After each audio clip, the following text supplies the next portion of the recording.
Welcome to Center for I Am. This is a place to pause, to center your heart, and to align your thoughts with God's truth. Each week we gather to renew the mind, strengthen faith, and speak life through the power of I Am, not as positive thinking, but as spiritual alignment. Because when you know who you are in God, you live, speak, and move with purpose. Take a breath, open your heart, and prepare to receive. Welcome to Center for I Am. Welcome to our teaching. Let's talk now about 5 things you can do to multiply your wealth. I believe that we're living in the season of wealth transfer and that wealth is being transferred to the right people. Wealth transfer is real simple. It's just wealth being transferred to the people that own it, or the people the wealth belongs to, or you could say to its rightful owners. So are you a rightful owner of wealth? Well, the Bible says in Proverbs 13:22, a good man leaves an inheritance for his children's children. Well, you got to have some wealth if you're going to leave an inheritance. And it goes on to say, the wealth of the sinner is laid up for the just. Now, when I say sinner, don't just think sin like evil versus righteousness. Now, that is the implication here. That's the bottom line implication. But what is sin? Sin is missing the mark. The word comes from an Anglo-Saxon word, the word sin, which means to miss the mark. And it's like an archer is aiming at a target and he misses it. And the judge would say, sin. It'd be like the referee in a football game saying, touchdown, or field goal's good, or no good, or whatever. So sin is missing the mark. So how do we miss the mark? Not going by the principles of God's word. When we fail to go by the principles, and I'm not trying to be religious here. We're not talking about religion. We're talking about truth. What is truth? Truth is reality, and the word is reality. So the wealth of the one who is missing the mark is laid up for the one living by truth. All right? So now we're going to talk about some ways to, multiply your wealth. The wealth transfer conversation isn't just economic. It's behavioral, it's spiritual, it's strategic. And people with intention position themselves differently than those who wait. So now what we're talking about is positioning yourself. Say, I'm positioning myself. Yes, you need to position yourself for wealth. It's said in basketball and most sports, especially if it's a ball type sport where you're carrying the ball, or, of course, in golf, you're hitting the ball. So there are different types of sports. In hockey, you don't have a ball. But in basketball, particularly, the ball goes to the best positioned player. And when you see that girl, I was watching the NCAA championship games recently, go Gamecocks. And anyway, the girl's positioned properly, the ball goes to her, boom, she drains the three. The ball goes to the best positioned player in basketball. Likewise in football.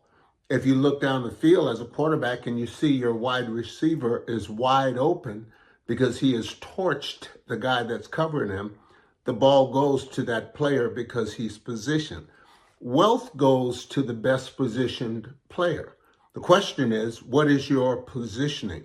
Have you positioned yourself for wealth? So I'm going to give you 5 grounded, actionable ways to position yourself to live abundantly in even the present climate. A lot of people are talking about the things happening in the Middle East, the things happening in Russia, the things happening in Europe. And they're saying, woe is us, it's the end of the world, it's the end of wealth. No, the best is yet to come. And the wealth of the twisted, the wealth of the one missing the mark. Why would you say twisted? Well, the word sinner, the wealth of the sinner, it could have been translated the wealth of the wicked. What is what does wicked mean? Wicked comes from the word, we get our word for wicker furniture, which is a twisted up type of furniture. You remember your grandmother, my grandmother had wicker furniture on her front porch, the twisted up furniture. Of course, as a kid, I didn't know what it was, but I still remember the image. And twisted means you're not operating by the right principles. So you could say the wealth of the people that are twisted up because they're missing the mark and not operating by the right principle is laid up for the one who is hitting the mark. How do you hit the mark? By faith. Now, I want to give you 5 actionable ways to live abundantly in this present climate. This, some crazy stuff going on politically. You don't know who to believe anymore. It's going on in the church. It's going on in business. We're living in a time that the Bible predicted. In fact, the Bible talked about a time that would be Jacob's trouble. Now, I don't believe we're in that fully because I believe that's when the wrath is poured out and all of that. And we are not appointed to wrath. But we will live right up to the edge of that. And we will live in and are living in perilous times. In the last days, perilous times shall come. Why? Because men wouldn't be operating by the principles of God. See, I talked to you about the twisted and the wicked and the sinner and the guy that's missing the mark. All of that is the person not operating by the word. So no matter what you do, drink some coffee. Okay. See, coffee, please. Just having a little fun with you, but I am drinking coffee. No matter what you do, get on the right side of the word. Follow our teachings. If you like our teachings, go to our YouTube channel. We have a couple of them. We have the Center for I Am, Atlanta Center for I Am, and Prevailing Word Pavilion. And subscribe so you never miss a message, because you need to continually, what we need to do now is hear the word. And I'm not trying to get preachy on you, but I do want to deliver to you the truth. So give us the principles. Okay, my sir, I'm at your command. I'm here to serve you, and my madam. All right. The first one is shift from consumer to owner. You need to shift from consumer to owner. Now, I happen to have a very good suntan. I got it in Hawaii. I'm black, okay? It is said that the black race, the African American, is the #1 consumer in America. This is why you see so many commercials now targeting black people. Madison Avenue is smart, okay? You know, the people that create the commercials. And they realize that black people, if they have money, will spend it. Well, that's called being a consumer. Well, there's nothing wrong with being a consumer, but you're not just here to consume, you're here to own. So shift from being a consumer to an owner. Abundance starts with identity, and most people consume more than they own. Few position themselves to win. So how do you do this? In practical ways, you invest in assets and stop putting all your money in depreciating items. Like, for instance, cars. And we all like a nice car, don't we? We like to hit the scene with a gangster lean. Woo! All right. But a car is a depreciating item. You go and you put, say, $50,000 into a car, and it depreciates by roughly 20% as soon as you drive it off of the lot. Well, what's 20% of 50,000? Well, you do the math on that. All right. But a car, and some people say 25%, so don't hold me to these numbers. But a car, I don't care whether it's a Mercedes, a BMW, a Jag, it is a depreciating item. Drive that car home, park it in your garage, and go back Saturday morning. Let's say you bought it Monday. Go back Saturday and say, I want to trade this car in and see how much they offer you. All right. So buy assets, not just experiences. Think equity, not just income. Stop just looking for a job. Look for ownership in businesses, ideas, and intellectual property. See, folks, the wealth transfer insight is that ownership is where wealth lands, not where it passes through, meaning wealth stops with the owner. I do a lot of business with automotive dealers, and every owner I know is a millionaire. Every one of a major manufacturer's product is a millionaire. See, ownership should be your goal, not consuming. We're talking about 5 things you can do to multiply your wealth. And number 2 is to monetize what you already know. Now, I know this one well because I've learned to monetize what I do. Once I was dealing with some friends who are Christians, and I love them, they're dear people. But I took them to this business meeting, and it was a Zoom online. And the guy running the meeting said, "We need to learn to monetize our friends." One of the individuals just said, "Click, that's it, I'm out of here."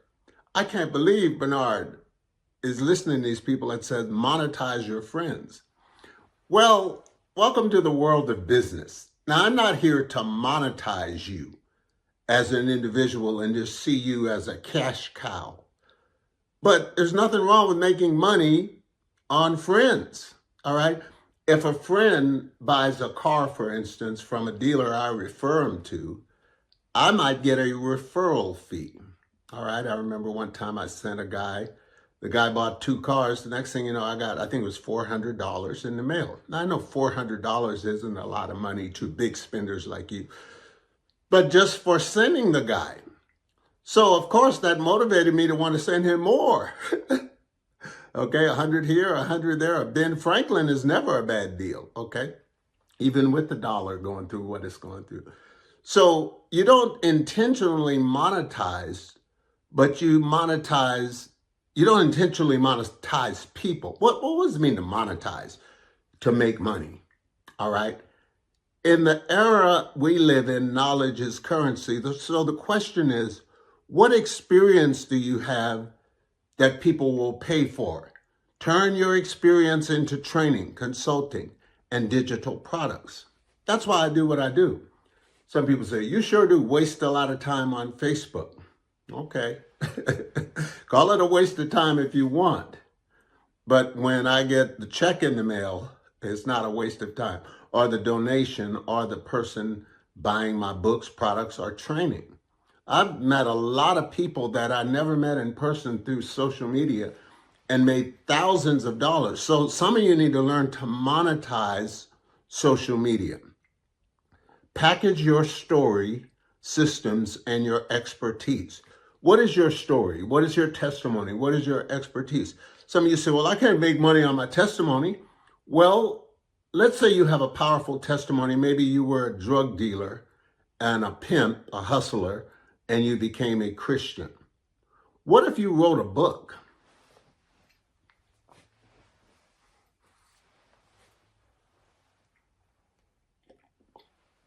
Hello? What if you wrote a book just telling your story and how you were converted to Jesus and publish it on Amazon? Or I'm not favoring Amazon. I use Amazon and their Kindle program quite a bit. And I believe it's a great program, but there are many publishers. We're not here promoting one over another. Well, when the book sells, do you make money? You just monetized your testimony. Christians need to stop running from money. All right. Right now, the market rewards applied wisdom faster than ever before. So learn to monetize what you know. The knowledge you have, someone will pay for. We're talking about 5 ways to multiply your wealth. And it's actually 5 ways to position yourself during the great wealth transfer. See, when I teach on wealth transfer, some people think you're just saying, yeah, the wealth of the wicked laid up for the just. That old message, wealth of the wicked, here we go. Well, we are teaching the old message. The Bible is an old book, but it's the bestseller every year, and it still is the bestseller, #1 best-selling book of all times. A lot of people read Bibles. A lot of people buy them and don't read them. But what we're talking about is not just some archaic church religion here. We're talking about positioning yourself for wealth. Cheers. We're talking about you doing, at least I am, the practical things that'll cause money to move to the best positioned individual, and that's you. And some of y'all need to get moving, okay? You're sitting there making the affirmations and talking about what I am, but I am must become I do. All right, #3, Dr. Smalls, build relationship capital. Why? Money follows trust, and money always has. You might join your local business group or business circle or your local chamber of commerce, if that's appropriate. Why? You want to strengthen your network intentionally, not casually. And you got to do this intentionally. Add value before asking for opportunity. See, what a lot of you do, okay, you go to the chamber meeting and you're just there handing out your card saying, if you want to buy my product, here's what I sell. You don't even know people. You've got to add value before you ask for opportunity. So what are we talking about? Building relationship capital. I worked with a very wealthy man for about 10 years, and I'm thankful for him. He mentored me in several ways. And I didn't even realize he was mentoring me until one day he said it. He said, well, the reason I'm mentoring you, I thought, oh, okay, that's what's going on. I know I was learning a lot from him. But one time I was sitting in his office, he said, the most powerful and important thing I have in this office, Bernard, is right there. And he pointed to the Rolodex. Now, some of you don't know what a Rolodex is. I was doing some training recently with some millennials. You say, you're the old guy talking to these young guys. Yeah, a lot of times I'm talking to a lot younger guys, but I'm cool and young enough to relate to them. Okay, a lot of them like me. I have had a lot of fun. Recently, we did a powerful training up in Michigan. It was life-changing. And to see these young guys just making money, guy coming to me, I made $500, I made $1,500, I made $2,500 on using what you said on one deal. I love it. I think about young people, if you help them make money, you'll be okay with them. And Jesus will be okay with them too, because when that money is in the pocket and in the bank, and you're able to enjoy life and go out with your friends to the beach and say, it's on me, and splurge. Don't splurge too much now, be wise. But a lot of times I'm doing these trainings, I'll say something, and these guys are like, what is that? Like, if you talk about a VHS video, a lot of guys don't know what a VHS is. You'd be amazed, kids raised in the digital world. So I said, Rolodex. And I said, now let me explain, I'm old school, what a Rolodex is. A young guy in the room said, Bernard, we know what a Rolodex is. At least I do. It is like, today we have everything in our phones, our device, all the numbers, our devices. But back in the day, they had this little 3x5 card system called Rolodex. And he said, the most powerful thing in my office is the Rolodex because of relationships. Okay, so 3 things. Strengthen your network intentionally. Secondly, add value before asking for opportunity. And thirdly, stay visible, especially on platforms like LinkedIn. If you're afraid of visibility on social media, you will not be properly positioned for wealth transfer. Wealth transfer truth is this: opportunities don't go to the most talented. They go to the most connected and most trusted.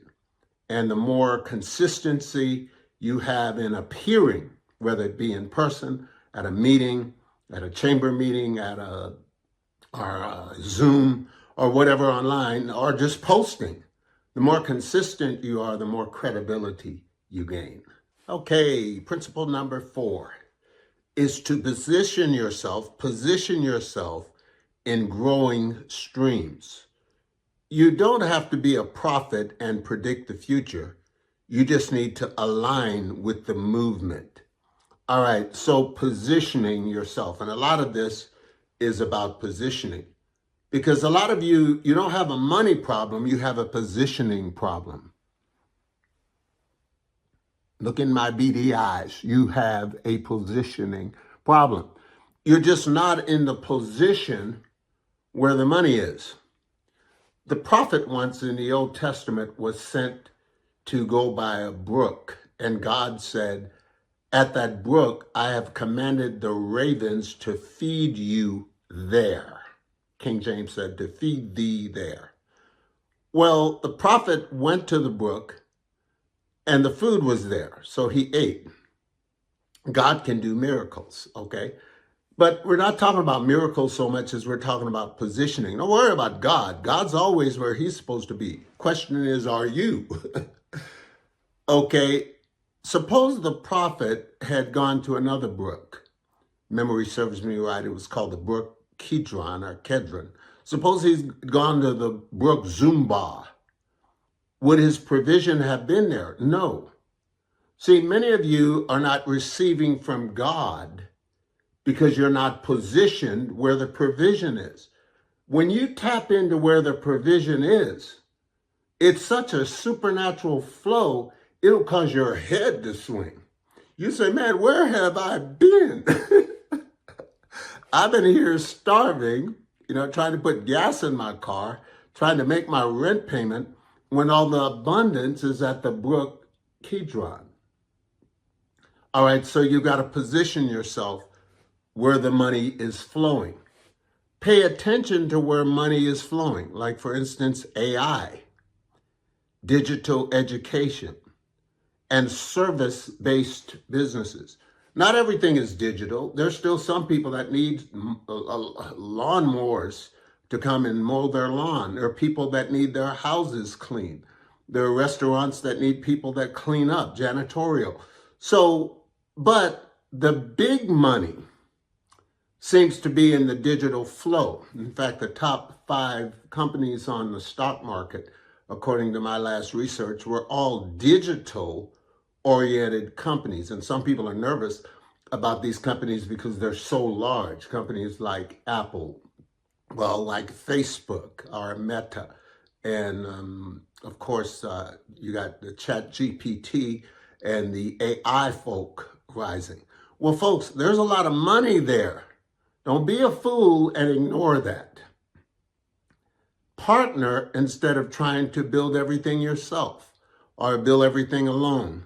And finally, get in rooms where deals and decisions are made. Some of you, you're just in the wrong meeting with the wrong people. One guy said, if you show me the 5 people you spend the most of your time with, I will predict your financial future. They say that in Jewish families, they teach their kids one of the most important things you ever do is selecting the right friends. So a Jewish parent, and I'm not being partial to Jewish people, the Bible was written to the Old Testament by a guy named Moses, and he was an Israelite. So nothing to do with all the stuff going on in the world today. I think people are they've lost their moral compass in many races, and I'm not putting down the Jews. And I'm not putting down other races. We love people. We love humanity. I don't care whether Jesus said, I am come to draw all men unto me, Jew and Gentile. All right. But they teach their kids, because they learned it from God, be careful about your associations. Evil associations create poverty. And some of us, we don't teach our kids to be around the right people. This is why sending your kids to the right college could make or break them. See, the right college is not just about the education, it's about whom they meet. The key mindset is this: proximity accelerates prosperity. If you're in the right place at the right time, you're not in the wrong place at the wrong time. So you got to be in the right place at the right time. Well, I trust that you're enjoying this teaching. Kind of came to me by inspiration. I love it when teachings just pop up. And it doesn't mean you don't study, but the idea just came from, I believe, from God within. I endeavor to be God inside minded and listen to him. So we're talking about 5 things you can do to multiply your wealth. Number 5 is this: operate with a kingdom mindset. That means you operate in stewardship over scarcity. Now, a lot of people have a scarcity mentality today. I was gassing my car up yesterday, and God pity people. And I saw about 3 people not only filling up their cars, but filling up all these gas cans, or they're plastic, we call them gas containers, I guess. And I thought, what are these people doing? One guy had an SUV, I think it was a Suburban. He filled up, I guess he filled it up, because after he got through putting gas in his car, he was filling, I saw him in the back, looked like he's putting gas on the floorboard. And I looked over there and he had a gas can or a gas container again. Well, I'm not saying that you shouldn't be prepared, but the question is, do you have a scarcity mentality?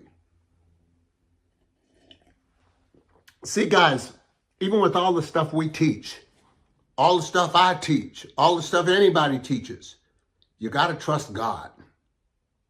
People talk about buying gold. Well, gold is good and it's a good investment. But on the other side of the coin, you got to have faith in God. Suppose nobody will buy the gold. Well, they're going to buy the gold because gold is good. I mean, what I'm saying is things can get so messed up that you got to be like the prophet going to the brook expecting provision. Okay, but we want to keep this practical. I flow in the practical and the spiritual. The Lord showed me spiritual pragmatism. Be spiritual, but be practical. So operate with the kingdom mindset and get rid of the scarcity thinking. Don't be so afraid we're going to run out of gas or run out of food that you're getting all your tribulation food packed up and all that. All right, do what you need to do. It's your thing. Abundance isn't just accumulation, it's alignment. So 3 things. Number 1, manage what you have well now. Start stewarding and managing what you have and manage it well. Stop being wasteful. Secondly, give, tithe, invest, and grow with intention. Giving is to give money to the poor, to the needy. Tithing is 1/10 of your income to the church. I think a lot of people are going to miss it because they haven't been tithing. They keep laughing at me. You're still talking about tithing. Nobody even talks about tithing. Even some of the prosperity preachers are preaching against tithing. Well, you can say whatever you want. I'm sticking with the word of God that says a tithe of everything is holy to the Lord. Okay, I'm getting preachy on you. Want to preach. Okay, but give, invest, and grow with intention. Invest. Boy, I wish I had time to talk about that. Well, maybe in a future teaching. Then 3, see money as a tool, not the goal. So what do? You manage what you have well. Start now. You give, invest, and grow with intention. You're intentional. And you see money as a tool, not as the goal. And the spiritual reality is this: wealth flows best through people who can be trusted with it and handle it with purpose. So if God's going to transfer wealth, to whom will he transfer it? To be or not to be? That's the question. See, if you're the right person in the right place at the right time and positioned properly, the ball of wealth is coming your way. Okay, I trust that you've enjoyed this teaching. I've enjoyed sharing it with you. My final thought is this: the wealth transfer isn't just about money. It's not just about money changing hands. When we talk about wealth transfer, people just say, my name is Jimmy. I'll take all your gimme. I want mine. I'm going to get mine and put it in the can and put a lid on the can. The wealth transfer isn't just about money moving or money movements. It is, but not just about it. It's about mindsets, skill sets, and identities shifting. And those who think differently, move intentionally, and serve consistently won't just receive wealth, they will multiply it. Well, Father, thank you for teaching us in Jesus' name. Let the wealth of your people be multiplied. Visit us on the World Wide Web at centerforim.com, CENTRE for IM.com. And I want to direct you to that site for a reason. We have many wealth building opportunities there. One is my coaching program, and we have others that you can tap into entrepreneurially, and we can help get you going in the right direction. This ministry is not just another, quote, word of faith ministry. We're teaching you to take the word and put it into action and apply it to life. We believe in the word of faith, but we believe that faith without works, corresponding actions, is dead. So go to my website, Center, CENTRE for IM.com. And if you want to make a donation, go to our giving tab, click on that, because we are a nonprofit Christian church ministry, and we operate by the donations of the people. So you can give or pay your tithe there. If you want to give by mail, it's Center for IM, P.O. Box 724, Swanee, Georgia, 30024. Well, gotta go. May God, the great I Am, expand your life until your destiny is fulfilled. I'll see you next week. Are you ready to prepare for what many are calling the greatest transference of wealth in the history of the world? We invite you to join our Wealth Transfer Circle, a focused time of studying faith for prosperity straight from the Word of God. The Bible declares in Proverbs 13:22 that the wealth of the sinner is laid up for the just. We believe this is a season for God's people to grow in wisdom, stewardship, faith, and preparation for kingdom increase. This is not about hype. This is about alignment. This is about preparing spiritually and practically for what God is doing in this hour. If you're ready to strengthen your faith, deepen your understanding of biblical prosperity, and position yourself for increase, we would love for you to be part of the Wealth Transfer Circle. For meeting times and full details, visit prevailingwordnow.com. Click on the Meetings tab for more information. Come ready, come expectant, come prepared to grow. We look forward to seeing you there.